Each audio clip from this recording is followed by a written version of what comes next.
নমস্কার, আমি Ashok Roy, certified financial planner, founder of Royce finance. আজকে আমরা ইন্স্যুরেন্সের পোর্টেবিলিটি নিয়ে আলোচনা করব। এটা একটা খুব গুরুত্বপূর্ণ বিষয়। এই ব্যাপারে অনেক প্রশ্ন আপনাদের কাছ থেকে পেয়েছি।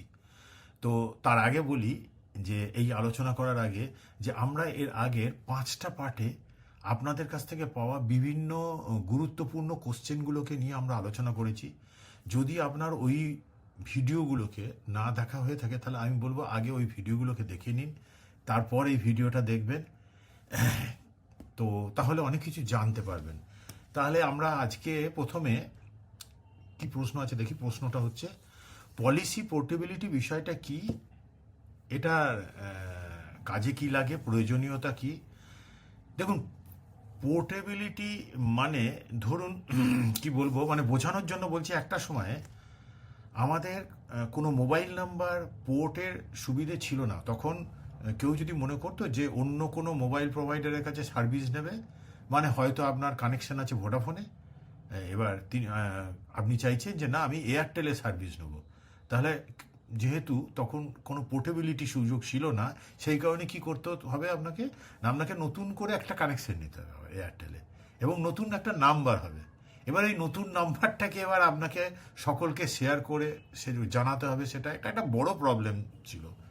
ঠিক তেমনি হেলথ ইন্স্যুরেন্সেরও পোর্টেবিলিটি মানে কি, ধরুন একটা সময়ে ধরুন অতটা হয়তো কিছু জানতেন না, বুঝতেন না আপনি, এবার তখন আপনি একটা পলিসি কোনোভাবে করে ফেলেছিলেন।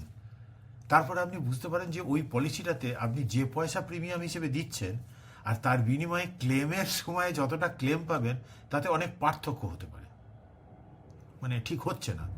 বা যে কোনো কারণে হতে পারে হয়তো আপনার পলিসিতে কোনো রুম রেন্টের ওপরে কোনো ক্যাপিং ক্লজ বা কোপে ক্লজ বা বেশ কিছু ডিজিজের ক্লেম পাওয়ার ব্যাপারে এক্সক্লুশন রয়েছে। তো হয়তো আপনি দেখছেন যে এর থেকেও তো অনেক ভালো পলিসি রয়েছে মার্কেটে, আপনি খবরও পাচ্ছেন সেগুলো, এবার সেখানে আপনি চলে যেতে চান। তো এই সমস্যার সমাধানের জন্য আইআরডিএ কি করলো, মোবাইল নাম্বার পোর্টেবিলিটির মতোই 2013 সালে এই ইন্স্যুরেন্সের, হেলথ ইন্স্যুরেন্সের পোর্টেবিলিটি ফেসিলিটিটা নিয়ে আসে। তাহলে কি হয়, এটার প্রয়োজনীয়তাটা কি? দেখুন, আগে কেউ একবার একটা কোনো পলিসি করে নেওয়ার পরে যদি মনে করতেন যে তিনি তার ওই পলিসিটাকে কন্টিনিউ করবেন না, অন্য কোনো বেটার পলিসিতে শিফট করবেন, এটা কিন্তু সম্ভব ছিল না। তাকে তখন তার ওই আগের পুরনো পলিসিটাতে তার যে সমস্ত কন্টিনিউইং বেনিফিট, প্রিমিয়াম দিয়ে যে তিনি চালিয়েছিলেন, তার যে অনেক বেনিফিট জড়ো হয়েছিল, বোনাস, তারপরে ওয়েটিং পিরিয়ড কভারেজ থেকে আরম্ভ করে সমস্ত কিছু যা কিছু বেনিফিট ছিল সব ফোরগো করে তাকে আবার একটা সম্পূর্ণ নতুন করে একটা নিউ পলিসিতে যেতে হতো। কিন্তু এই পোর্টেবিলিটি সুবিধাটা এসে যাওয়ার পরে ওই এই ধরনের প্রবলেমগুলো আর নেই। এখন যে কেউ যে কোনো কারণে তার পুরনো পলিসি থেকে শিফট করে নতুন পলিসিতে একটা চলে যেতে পারেন। পুরনো পলিসিতে যে সমস্ত বেনিফিট, যেমন ওয়েটিং পিরিয়ড, বোনাস, সব সুবিধাগুলোকে আপনি ওই কন্টিনিউইং বেনিফিটটাকে ইনট্যাক্ট ওয়েতে রেখে আপনার পছন্দ মতো নতুন কোনো পলিসিতে নিয়ে যেতে পারবেন। মানে ধরুন ওল্ড পলিসিতে বিভিন্ন ডিজিজের উপরে 3 বছরের একটা এক্সক্লুশন ছিল। 3 বছর কভার হয়ে যাওয়ার পর আপনার যদি আপনি ওই পলিসিটাকে অন্য কোনো কোম্পানিতে পোর্ট করেন, তাহলে ওই নতুন কোম্পানিতে আবার নতুন করে ওয়েটিং পিরিয়ডের কোনো রেস্ট্রিকশন আপনার থাকবে না। আপনি পুরনো কোম্পানিতেই যে পলিসিটার ওয়েটিং পিরিয়ড ক্লজটাকে কভার করে এসেছেন, ওটাই কন্টিনিউটিটা বজায় থাকবে এই নতুন পলিসিতেও। এখন অনেক বড় বড় প্রাইভেট কোম্পানিগুলো অনেক বেশি নতুন নতুন ফিচার্স নিয়ে অনেক বেটার পলিসি নিয়ে আসছে। এছাড়া আজকে অনেক ভালো ভালো ফরেন কোম্পানি আসছে, আরও অনেক বেশি এফিসিয়েন্সি নিয়ে তারা আসছে, আগামী দিনে আরও ভালো ভালো ফরেন কোম্পানি আসবে। তাই এই পোর্টেবিলিটি ফেসিবিলিটিটা না খুব গুরুত্বপূর্ণ। তো এর জন্য কি হয়, মানে কি করতে হবে, আপনি যদি পোর্ট করে নিতে চান এবং সবসময় আপনি মডার্ন পলিসিতে থাকতে চাই, তার জন্য কি করতে হবে, আপনাকে নিজেকে সব খবর রাখতে হবে যে কোন পলিসি কি বেরোচ্ছে, তাদের কি ফিচার্স কি না ইত্যাদি। এবারে একটা জিনিস বলি, আপনি নিজের কাজ করবেন না কোন কোম্পানি কখন কি ভালো ফিচার্স নিয়ে আসছে তার খোঁজ খবর রাখবেন? বাস্তবে এগুলো সম্ভব নয়। এই কারণে আমরা কি করি সেটা একটু ছোট করে বলে দিই। আমাদের ডেডিকেটেড রিসার্চ টিম রয়েছে, তাদের কাছে যেমন ইনফরমেশন সব আগে পৌঁছে যায়। কেন পৌঁছে যায়? তার কারণ যেহেতু আমরা ডাইরেক্টলি আইআরডিএতে রেজিস্টার্ড একটা ইন্স্যুরেন্স কোম্পানি। আমাদের কোম্পানিটাই পুরো আইআরডিএতে রেজিস্টার্ড। তাই যখন কোনো ইন্স্যুরেন্স কোম্পানি সে তার প্রোডাক্ট কোনো একটাকে রেজিস্টার করতে চায় আইআরডিএতে, তখন তাকে তার ডিটেল দিয়ে আইআরডিএ এর কাছে পারমিশনের জন্য দিতে হয়। এবার আইআরডিএ ওটাকে অ্যাপ্রুভ করলে তখন এগুলো আমরা কিন্তু ইজিলি পেয়ে যাই। আগে কি হতো, আগে হতো কি, যখন কোম্পানি একটা মার্কেটিং ব্রোশিওর ছাপাতো, সেইখান থেকে আমরা দেখতে পেতাম। এবার ওই মার্কেটিং ব্রোশিওরে অর্ধেক জিনিস থাকে না। তাই এখন আমাদের কাছে সমস্ত আপডেট খবর খুব দ্রুত এসে যায়। আর তাছাড়াও কম্পারেটিভ সেগুলো তো পেলাম, এগুলো পেয়ে কি লাভ হবে? এই যে এত ইন্স্যুরেন্স কোম্পানি, তার এত প্রোডাক্ট বেরোচ্ছে প্রায়ই, তো সেগুলোকে কম্পারেটিভ অ্যানালিসিস করার জন্য আমাদের কাছে বিভিন্ন টাইম টেস্টেড সায়েন্টিফিক টুলস আর ফ্রেমওয়ার্ক এগুলো রেডি রয়েছে, এবং এগুলো অনেক দিন ধরেই করা আছে। তো আমরা একদিকে যেমন ওয়েলথ ম্যানেজমেন্ট করি, তেমনি অপরদিকে ওয়েলথটাকে প্রোটেক্ট করার জন্য আমরা ইন্স্যুরেন্সের সলিউশনও করি। এবার আগে আমাদের সঙ্গে যে ব্যক্তিরা ওয়েলথ ম্যানেজমেন্ট নিয়ে আমাদের সঙ্গে এসে যখন তারা জানতে পারেন যে আমরাও এই ইন্স্যুরেন্সের কাজটা করি, আগে জানতেন না, তারা পরে তাদের পোর্টফোলিও রিভিউ করতে গিয়ে তাদের আমরা জানাতে পেরেছিলাম যে তাদের এই পুরাতন পলিসি, যেগুলো ওল্ড পলিসি রয়েছে, আজকে অনেক বেটার সুযোগ সুবিধা এসেছে যেগুলো ওনাদের ওই পলিসিতে নেই। তখন দেখুন, তিনি তো তার কাজ নিয়ে ব্যস্ত থাকেন, তিনি কি করে জানবেন তার পলিসিতে কি নেই, কি থাকলে ভালো হতো? অনেকেরই দেখেছি যে আগে অনেক হয়তো 10-15 বছর আগে একটা পলিসি করা হয়েছে, আজকের উপযোগী চিকিৎসার কোনো সুযোগ তাতে নেই, অথচ ইন্ডিয়াতে কিন্তু এই ধরনের পলিসি গাদা রয়েছে। তখন তাদের পলিসিটাকে আমাদের কাছে রিভিউ করার জন্য যখন দেন, এবার আমাদের আবার এরকমও হয়েছে যে তাকে যিনি পলিসি করিয়ে দিয়েছেন তিনি তো হয়তো কোনো একটা কোম্পানির সঙ্গে যুক্ত। এবার সেই কোম্পানিতে যদি কোনো আপডেটেড পলিসি না থাকে, তাহলে তিনি বলুন কি করবেন কি? তো যে ব্যক্তি পলিসি করে দিয়েছেন তার কাছে তার কোনো নেই কিছু। কিন্তু আমাদের কাছে তো এরকম কোনো সমস্যা নেই, কারণ আমাদের সঙ্গে তো সমস্ত কোম্পানিই যুক্ত। আমরা যে কোনো দুটো বা একটা কোম্পানির সঙ্গে তো কাজ করি না। যে ভালো সুযোগ সুবিধা দিচ্ছে, যার ভালো ভালো প্রোডাক্ট রয়েছে, তার সঙ্গে আমরা কাজ করতে পারি। এইভাবে আমাদের এক্সপার্টদের রিভিউ অনুযায়ী যদি তার পলিসিটাকে কোনোভাবে চেঞ্জ করার কোনো প্রয়োজন হয়, চেঞ্জ করার, তখন আমরা তাদের ওই পলিসিটাকে চেঞ্জ করার মানে পোর্টেবিলিটির কাজটা করে দিই। এছাড়া আমাদের কাছে যাদের পলিসি করা আছে তাদের পলিসিকেও আমরা, যাদের কন্টিনিউ করছে আমাদের পলিসি, তাদের পলিসি রিনিউয়ালের আগে আমরা একবার রিভিউ করে দেখে নিই যে এই পলিসি আর অন্য কোনো পলিসিতে চেঞ্জ করার প্রয়োজনীয়তা আছে কি না। থাকলে সেটার বিষয়ে তার সঙ্গে ডিসকাস করে নিই, তারপর হয় তার পলিসিটাকে পোর্ট করার জন্য প্রসেস করি, না হলে এক্সিস্টিং পলিসিটাকে রিনিউ করি। পোর্ট প্রসেসটা পলিসি রিনিউয়ালের টাইমে করা যায়, ওটা একমাত্র যখন রিনিউয়াল টাইম আসে তখনই করা যায়। পলিসি মানে করতে হলে, এই পোর্ট করতে হলে তার প্রসেসটাকে অন্তত এই রিনিউয়াল ডেটের 45 দিন আগে করলে ভালো হয়। যদি সেটা কোনো মতে সম্ভব না হয়, তাহলে 1 মাস আগে অন্তত শুরু করাটা অনেক বেশি সেফ এবং ঠিকঠাক হবে বলে আমার অন্তত মনে হয়। পরবর্তী প্রশ্ন, আর একটা ভালো প্রশ্ন, আমার যদি আমার অফিসে একটা গ্রুপ পলিসি করা থাকে, সেটাকে কি পোর্ট করা যাবে? পোর্ট করলে কি আগের যা যা বেনিফিট ওই পলিসিতে পাওয়া যেত সেগুলো সব কি পাওয়া যাবে? আচ্ছা, আর প্রিমিয়াম কি ওই একই থাকবে যা আমার ছিল সেরকম? বেশ, খুব ভালো কোশ্চেন। দেখুন, গ্রুপ পলিসি যদি ব্যাংক বা অফিসে থাকে তাহলে ওই পলিসিটাকে পোর্ট করা যাবে না ইন্ডিভিজুয়াল পলিসিতে। অনেক কিছুর উপর তার ডিপেন্ড করছে ওগুলোর উপর। যেমন ধরুন, আপনার কোনো ব্যাংকে একটা গ্রুপ পলিসি করা ছিল, এবার ব্যাংকের পলিসিটা ল্যাপস হয়ে যাওয়ার পরে আপনি জানতে পেরেছেন যে আপনার পলিসি এই মুহূর্তে ইনফোর্স নেই, তখন আর কোনোভাবেই ইন্স্যুরেন্স কোম্পানিতে ওই সেম কন্টিনিউটি বেনিফিট নিয়ে কোনো পলিসি পাবেন না, আপনাকে তখন ফ্রেশ পলিসি করতে হবে। এবার যদি আপনার অফিসে পলিসি থাকে, এবার আপনি রিটায়ার হয়ে যাচ্ছেন, তো সেই কারণে আপনার অফিসে আপনার পলিসিটাকে আর কন্টিনিউ হবে না বলে আপনি জেনেছেন।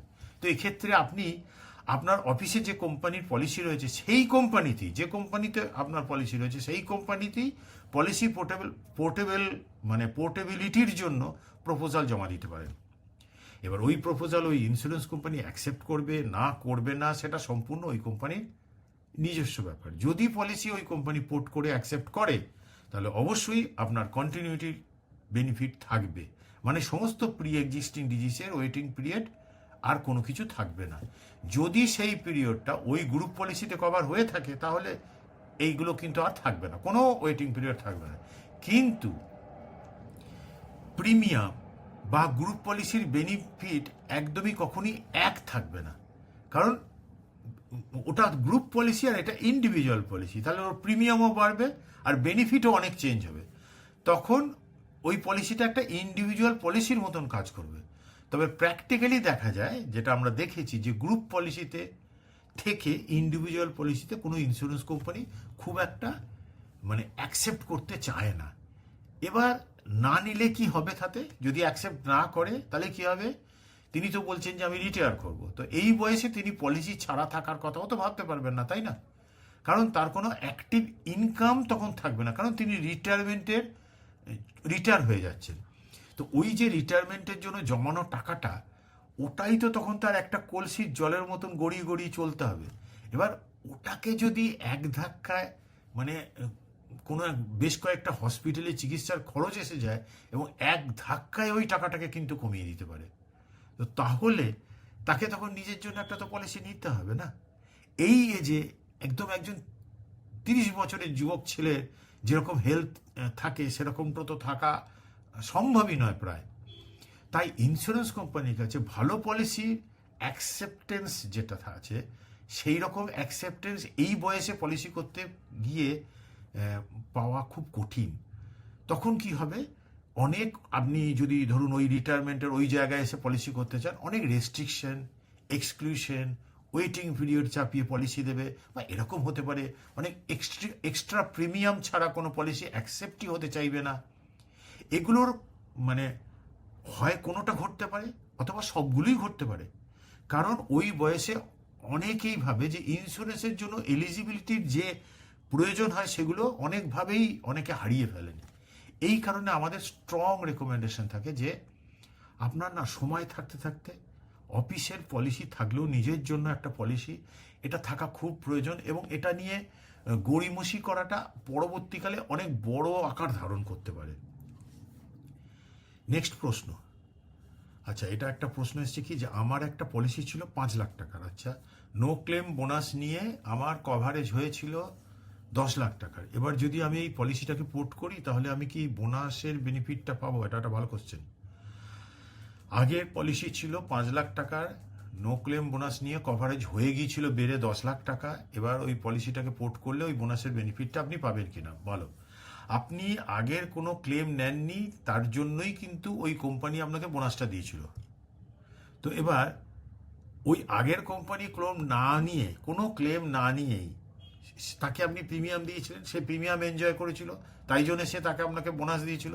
এবার এই নতুন কোম্পানি ও আপনাকে 10 লাখ টাকার কভারেজ দেবে, তার জন্য আপনাকে 10 লাখ টাকা প্রিমিয়াম পে করতে হবে। হ্যাঁ, ওই বাড়তি যে 5 লাখ টাকার কভারেজ আপনি নিলেন, ওটার জন্য নতুন কোম্পানিতে কোনো ওয়েটিং পিরিয়ডের ক্লজ থাকবে না, এই সুবিধাটা দেবে। আর যদি আগের পলিসির ওয়েটিং পিরিয়ড টাইম কভার করে থাকেন তাহলে ওগুলো কোনো কিছু থাকবে না। কিন্তু পুরো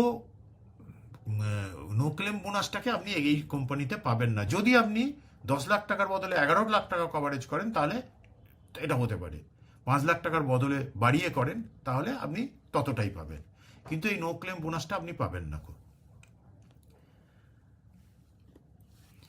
এর পরের কোশ্চেন আছে যে এক্সিস্টিং পলিসি করার সময় কোনো আমার ডিজিজ ছিল না, বেশ, এবার পলিসি পোর্ট করার সময় যদি কোনো ডিজিজ থাকে তাহলে সেটা কি আবার আমাকে ডিসক্লোজ করতে হবে, না হলে আমি ক্লেম পাবো না? হ্যাঁ, এর আগেই আমি এটা বলেছি প্রশ্নটা। দেখুন, ওল্ড পলিসি করার সময় কোনো ডিজিজ আপনার ছিল না, কিন্তু পরে কোনো ডিজিজ হয়েছে, এবার পলিসি পোর্ট করার সময় সেগুলোকে অবশ্যই ডিসক্লোজ করতে হবে। নতুন কোম্পানি যেখানে পলিসি পোর্ট করা হচ্ছে সেই কোম্পানিটা তারপর ডিসিশন নেবে যে ওই পলিসিটাকে ওই কোম্পানি অ্যাকসেপ্ট করবে কি করবে না। যদি সব জানার পরে পলিসি অ্যাকসেপ্ট করে তাহলে পরে ক্লেম পেতে কিচ্ছু অসুবিধা হবে না। আবার এমনও হতে পারে যে ওই ডিজিজের জন্য নতুন কোম্পানি এক্সট্রা প্রিমিয়াম লোড হিসেবে আপনার কাছ থেকে চাইতে পারে। এবার ওল্ড পলিসিতে হয়তো কভারেজ ছিল আপনার 3 লাখ টাকার, একটা এক্সাম্পল বলছি ধরুন। এবার পোর্ট করার সময় পলিসিটা কভারেজ বাড়িয়ে আপনি করলেন কি 5 লাখ টাকা। তাহলে আগের যে 3 লাখের যদি পুরনো পলিসিতে ওয়েটিং পিরিয়ডের যে লিমিট বা কভার সেগুলো সব কভার হয়ে গিয়ে থাকে, তাহলে এই নতুন কোম্পানির পলিসিতেও ওই 3 লাখের কভারেজের ওপরে ডে 1 থেকে আপনি সমস্ত ক্লেম পাবেন। কিন্তু ওই যে 2 লাখ টাকার কভারেজ আপনি ইনক্রিজ করেছেন, বাড়িয়েছেন, যেটা আপনার পুরনো পলিসিতে ছিল না, সেটা ওয়েটিং পিরিয়ড ক্লজটাকে এখন কমপ্লিট করে তারপর আপনি কিন্তু ওই 2 লাখের ওপরে এই নতুন পলিসিতে ক্লেম পাবেন। 3 লাখেরটা পুরোটাই পাবেন, কিন্তু 2 লাখেরটা ওয়েটিং পিরিয়ড টাকে কভার করার পর আপনি টোটাল 5 লাখের উপরেই ক্লেমটা পাবেন। আমরা দেখেছি যে অনেক সময় পলিসির সুযোগ সুবিধাকে আরো বেটার করার জন্য পোর্ট করার প্রয়োজন হতে পারে, এবং এটা খুব দরকারও হয়, এটা করা উচিত। কিন্তু আবার এটাও দেখেছি যে একটা কোম্পানিতে প্রিমিয়াম কম বলে সেখানে পলিসি মানে অনেকে পোর্ট করতে চান। দেখুন, এই বিষয়গুলোকে করার আগে না খুব ভালো করে ভেবে চিনতে এগোনো উচিত। কোয়ালিটিকে কম্প্রোমাইজ করে সস্তার দিকে ছুটে যাওয়া হচ্ছে কিনা এইটা একটু ভেবে দেখবেন। সব পোর্ট কিন্তু ঠিকভাবে যে করা হয় তা হচ্ছে না, কিন্তু অনেকে এই রকম সস্তার পলিসি থেকে পলিসিতে ছুটে যাওয়ার জন্য, যেখানে কোথায় কম পলিসি, কম টাকায় প্রিমিয়াম, তার জন্য যান, এইটা পরে বিপদে পড়তে হতে পারে। যাই হোক, কিছু প্রশ্ন নিয়ে আলোচনা করলাম এই ভিডিওটাতে, যেগুলো আপনাদের প্রশ্ন ছিল, এবং বিভিন্ন সময়ে বিভিন্ন মানুষের করা বিভিন্ন প্রশ্ন এর পরের ভিডিওতেও থাকছে, পরের পার্টে ডিসকাস করব।